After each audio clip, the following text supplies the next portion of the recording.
Kenny can't go, Mitch or Mason. I'm going with Mitch. Yeah. I agree with you.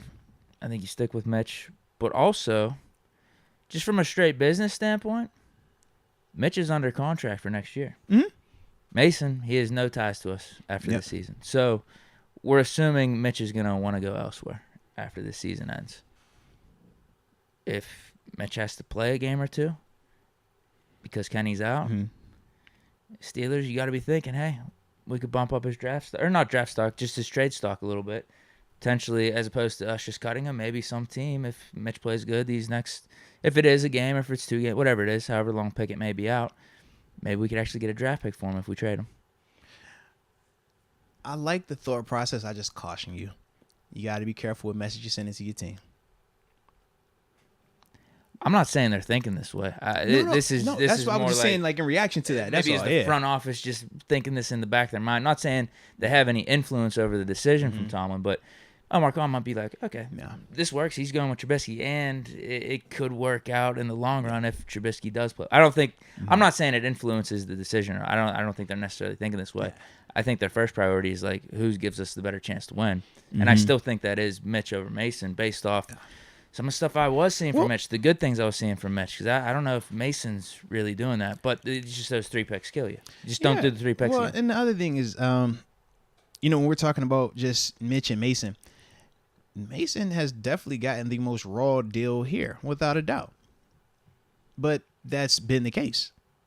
So why are we going to now change that because, we had 3 interceptions and that hurt your feelings? Nah. That doesn't change anything, because if we really wanted Mason to get that opportunity to build his draft stock or anything else, man, you would have gave him an opportunity way sooner than where we're at now. That's not it.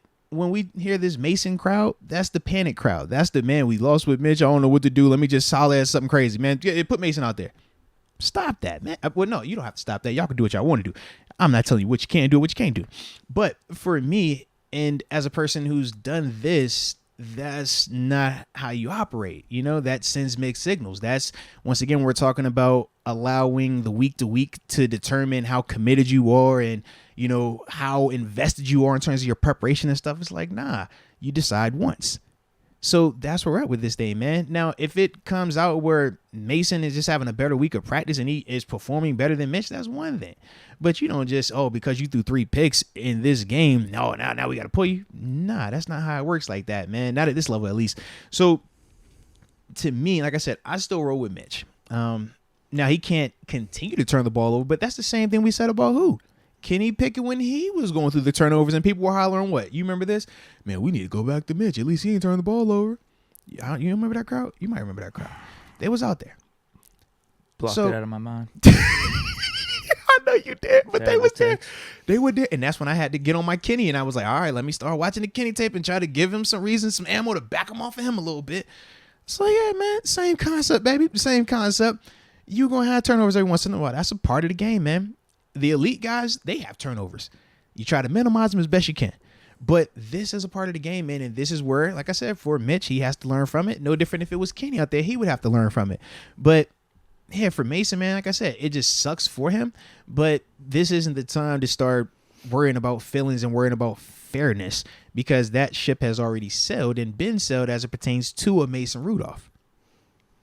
Kaza. Why shouldn't we trade Mitch? Rather have Chris up. The trade deadline's pat. We literally can't trade him.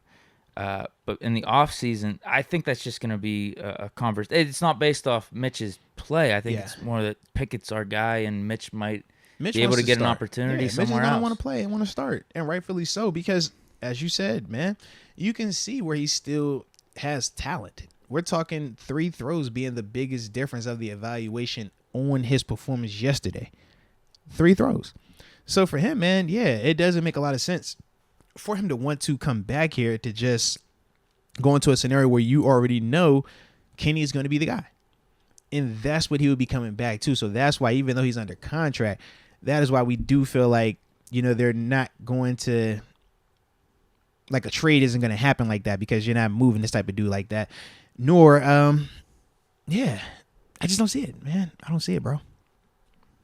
Yeah, I don't. It's definitely not happening this season. Yeah. I do think it is going to happen in the offseason. So I said that backwards in terms of him retaining as the backup quarterback. It's not going to be the backup because, he's trying. He wants another opportunity. I said that completely reverse. My apologies. But again, I don't think it's necessarily based off his play yesterday. I think this was written in stone once we started going with Pickett. Absolutely. And especially when it got to like, all right, this isn't a trial thing with Pickett. Like, we're committed to Pickett. Yeah. Today's show is brought to you by Manscaped. You know the leaders in below the waistline grooming. And more importantly, when we talk about that Lawnmower 4.0 and all of the other packages that they have to enhance your personal hygiene in your very personal private areas, this is what you're looking for, baby. Manscaped comes to the table with everything that you need. And that Lawnmower 4.0 is something that we all can attest to, man. Number one, love the fact that they have a light that you can turn on and off so that way you can see all the little itsy bitsy pieces that you need to be seeing, man. But more importantly, it does help reduce nicks and cuts, waterproof, all the good stuff that you like. And Deke, it comes in black, which is a dope color when you're in the shower. Just saying, man, because you can't lose it that way. So with that being said, man, you definitely got to rock up with Manscaped. But more importantly, you got to use that promo code. And that promo code is MOATS. You use that when you make your purchase at manscaped.com. You'll get 20% off along with free shipping worldwide. So stop wasting time. Tap in with the homies at Manscaped. And when I tell you your friends and the Dangly twins and their friends will be appreciative of it, I can assure you of that. So shout out to Manscaped.